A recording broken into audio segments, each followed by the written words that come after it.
కొందరు real estate వ్యాపారస్తులు అందరూ కలిసి ఆర్గనైజ్డ్‌గా ఏర్పడి హైదరాబాద్ వాళ్ళకి, అలాగే దూర ప్రాంత ప్రజలకి భూములు అక్రమంగా ఒక భూమి చూయించి, ఇంకో భూమి అమ్మడానికి ఆ విధంగా చేస్తూ పోయారు. ఇట్లా 1 ఇయర్ నుంచి చేస్తున్నారంట. ఆ విధమైన కేసులు మనకి ఈ మధ్యలోనే శంకరంపేటలో 2 నమోదైనాయి.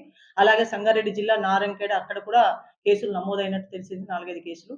ఆ కేసులలో ముఖ్యంగా ఏంటంటే వాళ్ళు ఫేస్‌బుక్ యూజ్ చేస్తారు. ఫేస్‌బుక్ యూజ్ చేసి ఒక రోడ్డుకున్న ఫ్లాట్ భూమిని మంచి ఫోటోగ్రఫీ చేసి ఫేస్‌బుక్‌లో పెట్టడం, వాళ్ళ ఫోను నంబర్ పెట్టడం జరుగుతుంది.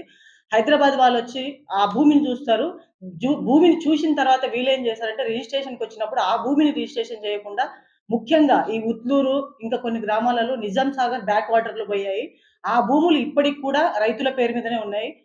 రిజిస్ట్రేషన్ ప్రాబ్లమ్ ఉండడమా, లేకపోతే రికార్డులలో ప్రాబ్లమ్ ఉండడమా, ఆ విధంగా జరగడం వల్ల అవి ఏవైతే భూమి హక్కుదారులు ఉన్నారో వాళ్ళ పేర్లు ఉండడం వల్ల వాళ్ళు ఏం చేస్తుండ్రంటే బ్యాక్ వాటర్‌లో పోయినప్పుడు వాటిని తీసేయాలి. తీసేయకుండా అట్లే రికార్డులు ఉండడం వల్ల ఏమైతుందంటే వాటిని రిజిస్టర్ చేయడం జరుగుతుంది. రిజిస్టర్ చేసి రైతులకు తక్కువ మొత్తం డబ్బులిచ్చేసి 2, 3 లక్షలు ఇచ్చేసి మిగతా డబ్బులు వాళ్ళంతా రియల్ ఎస్టేట్ బ్రోకర్‌లు తీసుకోవడం జరుగుతుంది. ఇలాంటి వ్యాపారస్తులు ఎవరైతే ఉంటుందో వాళ్ళపైన మెదక్ జిల్లా పోలీసు వాళ్ళు కఠినమైన చర్యలు తీసుకుంటారు. అందులో ఉన్న వారికి విక్టిమ్స్ ఈ బాధితులను ఖచ్చితంగా ఆదుకుంటాం. ఎవరైతే ఉన్నారో నిందితులు కొందరిని అరెస్ట్ చేయడం జరిగింది నిన్న.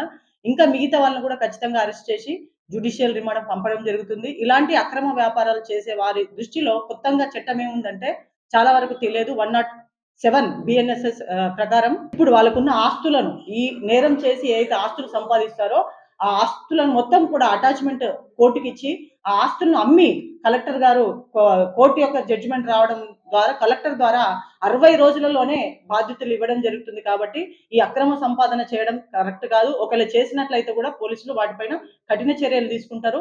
వాళ్ళు ఏ స్థితిలో ఉన్నా కూడా ఈ భూ కబ్జాలు చేయడం గాని, ఇట్లా అక్రమంగా రియల్ ఎస్టేట్ చేయడం గాని చేసినట్లయితే బాధితులు ఇంకెవరైనా ఉంటే కూడా ఖచ్చితంగా రండి. మేము ఖచ్చితంగా కేసులు నమోదు చేస్తాము. చట్టపరమైన చర్యలు తీసుకుంటాం. మేమిద్దరిని అరెస్ట్ చేసినాము. ఇంకా 7, 8 మందిని అరెస్ట్ చేయడానికి ఉంది. వాళ్ళ డీటెయిల్స్ ఇప్పుడే చెప్పాము. 7, 8 మందిని అరెస్ట్ చేయాలి. ఇంకా కూడా ఇన్వెస్టిగేషన్‌లో ఎవరైనా వాళ్ళ పాత్ర ఉన్నట్టయితే ఖచ్చితంగా వాళ్ళని కూడా మేము అరెస్ట్ చేసి కోర్టు ముందు హాజరుపరుస్తాము. తొందరలోనే ఛార్జ్ షీట్ ఏసి కూడా ట్రయల్ కూడా స్పీడ్‌గా చేసేటట్టు చూస్తాం. మరిన్ని వీడియోస్ కోసం ఛానల్ ని సబ్స్క్రైబ్ చేయండి. లేటెస్ట్ అప్డేట్స్ కోసం వాట్సాప్ ఛానల్ ని ఫాలో చేయండి. అండ్ లింక్ డిస్క్రిప్షన్ లో ఉంది.